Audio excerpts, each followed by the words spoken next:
Welcome to South Korea, folks, land of K-pop, kimchi, and a disappearing population. That's right, we're diving into a crisis that's emptier than a BTS concert without the BTS. Huh? South Korea is facing a demographic disaster of epic proportions.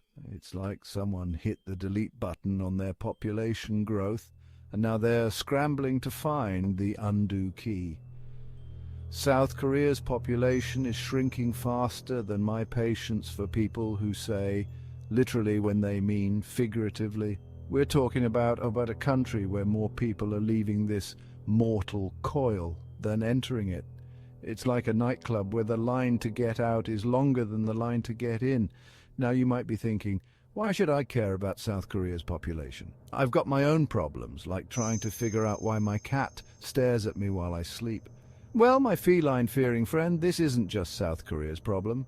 It's a glimpse into a future that many developed countries might face. So buckle up, Buttercup. We're about to take a wild ride through the land of low birth rates, aging populations, and economic pressures that would make even the most stoic Korean drama actor break character. Let's talk about babies, or rather the lack thereof, in South Korea.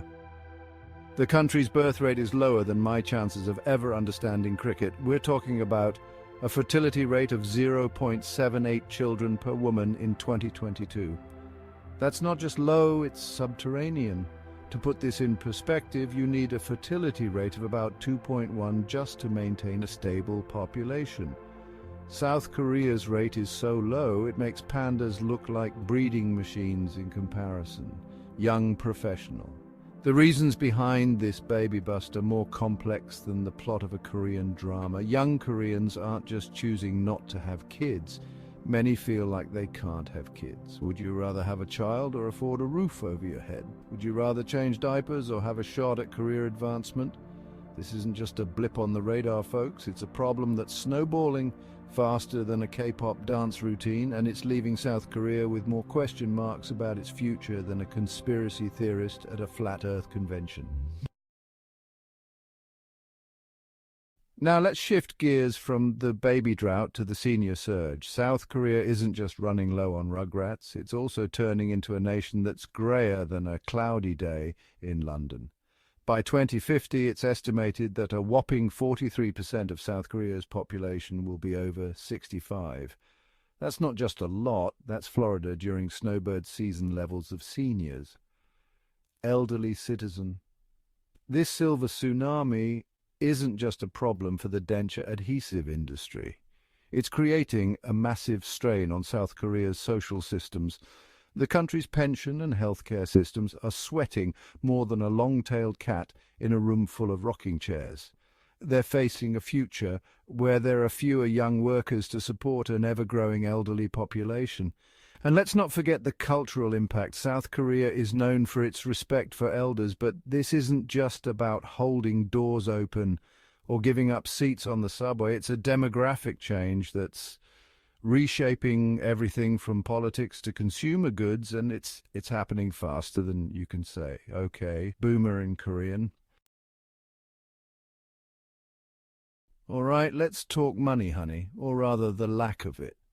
Young South Koreans aren't just avoiding parenthood because they've suddenly discovered a passion for uninterrupted sleep and disposable income.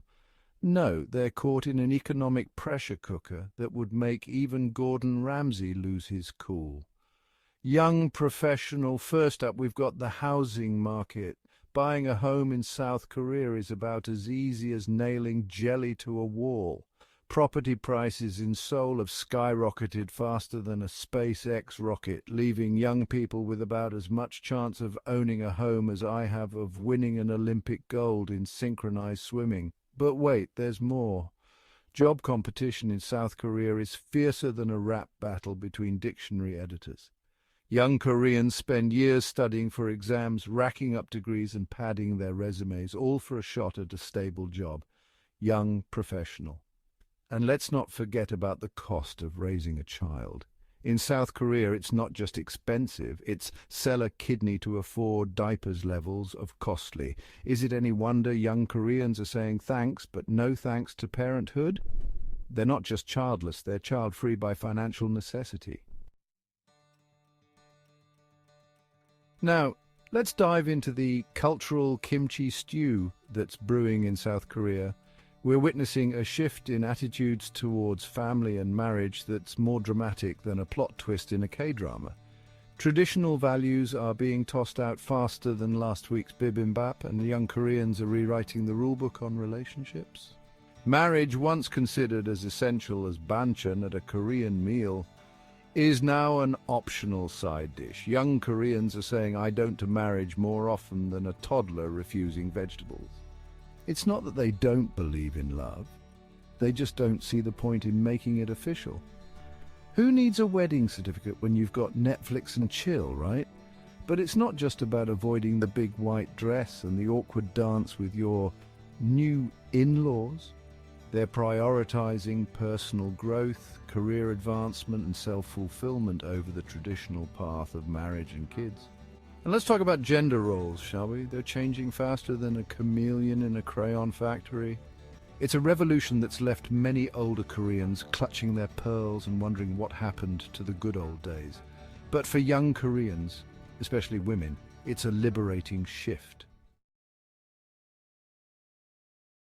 Now, you might be thinking, surely the government's doing something about this, right? Well, buckle up, Buttercup, because we're about to dive into the wacky world of South Korean population policies. The government has been throwing more solutions at this problem than a desperate contestant on a game show, but so far they've had about as much success as a chocolate teapot. Let's start with the cash incentives. The government has been handing out baby bonuses like they're party favors at a very strange birthday celebration. Here's some money, please procreate. But turns out you can't just throw one at the problem and expect it to go away. It's like they're trying to bribe people into parenthood, but most young Koreans are looking at the offer and saying thanks, but that wouldn't even cover the cost of diapers for a month. Then there's the attempt to improve work-life balance. The government has been pushing for shorter working hours and more family-friendly policies faster than a K-pop dance routine. It's like they're trying to change the entire work culture with a memo and a stern look. Spoiler alert, it's not working. The gap between policy promises and reality is wider than the DMZ, and young Koreans aren't buying it. All right, let's zoom out and look at the bigger picture. South Korea's economy is more dependent on exports than I am on caffeine. And trust me, that's saying something. We're talking about a country that's built its economic miracle on selling everything, from smartphones to cars to the rest of the world. But here's the kicker, this export-dependent model is starting to look shakier than a Jenga tower in an earthquake. Global economic conditions are about as predictable as a game of Monopoly with a bunch of cheaters.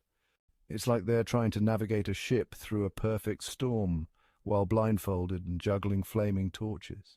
And let's not forget about the competition. South Korea is facing more rivals in its key industries than a popular kid at a high school dance.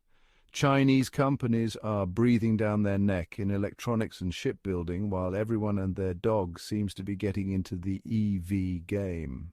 Companies are tightening their belts faster than you can say restructuring, and young workers are feeling the squeeze. In this global game of economic musical chairs, many young Koreans feel like they're always one step away from losing their seat. Now, let's peek under South Korea's economic hood, shall we? Spoiler alert, it's not all shiny engines and turbo boosters in there. The country is dealing with more domestic economic issues than a soap opera has dramatic plot twists. First up, household debt. South Koreans are carrying more debt than a college student with a credit card addiction.